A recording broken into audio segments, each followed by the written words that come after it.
സ്വാതന്ത്ര്യ പ്രഭാത ടാരോ റീഡിലേക്ക് ഹാർദമായി സ്വാഗതം. ഇന്നത്തെ ദിവസം താങ്കൾക്ക് എന്താണ് കരുതി വെച്ചിരിക്കുന്നത് എന്ന റീഡിംഗാണ് നമ്മൾ ചെയ്യുന്നത്. മോർണിംഗ് ഗൈഡൻസ് എന്ന് പറയും. അപ്പോൾ ആദ്യത്തെ കാർഡ് എന്ന് പറയുന്നത് നമ്മുടെ പ്രതീക്ഷകൾ എന്തൊക്കെയാണെന്നുള്ളതാണ്. രണ്ടാമത്തെ കാർഡ് എന്ന് പറയുന്നത് നമുക്ക് ഇന്നത്തെ ഗൈഡൻസ് ആണ്, അതായത് എന്തൊക്കെ കാര്യങ്ങൾ നമ്മൾ ശ്രദ്ധിക്കണം എന്നുള്ളത്. മൂന്നാമത്തെ കാർഡ് എന്ന് പറയുന്നത് ഇന്നത്തെ രാഗത്തുകയായിട്ടുള്ളൊരു റിസൾട്ടാണ്. അപ്പോൾ തീർച്ചയായിട്ടും എന്താണ് നമ്മുടെ പ്രതീക്ഷകൾ എന്ന് ഞാൻ നോക്കിക്കൊണ്ട് തുടങ്ങട്ടെ.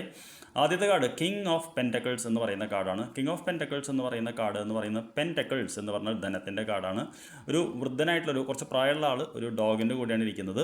തീർച്ചയായിട്ടും നമ്മുടെ ഒരു പ്രതീക്ഷ ലോങ് ടേമിൽ നമ്മൾ ആഗ്രഹിക്കുന്നത് ഫിനാൻഷ്യൽ ഇൻഡിപെൻഡൻസ് തന്നെയാണ്. അതായത് നമുക്ക് ധനം കിട്ടി നമ്മളതിലൂടെ സമാധാനമായിട്ട് ജീവിക്കുക. ആർഭാടമായിട്ടൊന്നുമല്ല, നിങ്ങൾക്കറിയാം, ഒരു സമാധാനമായിട്ട് നമ്മൾ ഇഷ്ടപ്പെടുന്നൊരു ജീവിതം. അദ്ദേഹം ഒരു ലൈബ്രറിയുടെ ഉള്ളിലാണ് ഇരിക്കുന്നത്, നമുക്ക് കാണാൻ പറ്റും. അപ്പോൾ നിങ്ങളുടെ ആഗ്രഹവും ഇത് തന്നെയാണ് എന്ന് ഞാൻ മനസ്സിലാക്കുന്നത്. ഒരു ഫിനാൻഷ്യൽ ആയിട്ടുള്ള ഇൻഡിപെൻഡൻസ്, അതാണ് നമ്മുടെ പ്രതീക്ഷ എന്ന് പറയുന്നത്. എന്താണ് ഇന്നത്തെ ഗൈഡൻസ്? ഇത് ഒരു ഡെയിലി ഗൈഡൻസ് ആയതുകൊണ്ട് ഇന്നത്തെ ഗൈഡൻസ് 10 ഓഫ് കപ്സ് എന്ന് പറയുന്ന കാർഡാണ്.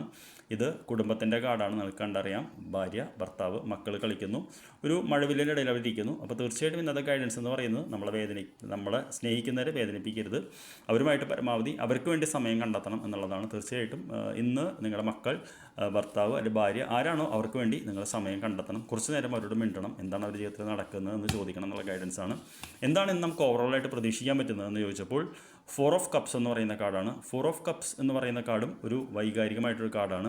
തീർച്ചയായിട്ടും എന്താ പറയുക, കാത്തിരിക്കുന്ന ഒരാളെയാണ് കാണുന്നത്. ആരെയോ പ്രതീക്ഷയോടെ കാത്തിരിക്കുന്ന ഒരാളെ. നിങ്ങൾക്ക് ഇവിടെ ഒരു ഹാർട്ട് കാണാം. 4 ഓഫ് കപ്സ് എന്ന് പറയുന്നത് തീർച്ചയായും ചിന്തിച്ചിരിക്കുന്ന ഒരു കാർഡാണ്. അപ്പോൾ ഇന്നത്തെ ഒരു ദിവസം നമുക്ക് നൽകുന്ന ഒരു സന്ദേശം അല്ലെങ്കിൽ ഇതെന്ന് പറയുന്നത് തീർച്ചയായിട്ടും ഈ കാർഡിൽ വളരെ പ്രതീക്ഷയോടെ ഇരിക്കുക എന്നുള്ളതാണ്. കാരണം ധനത്തിൻ്റെ ഒരു ഇതാണ് മരമെന്ന് പറയുന്നത്.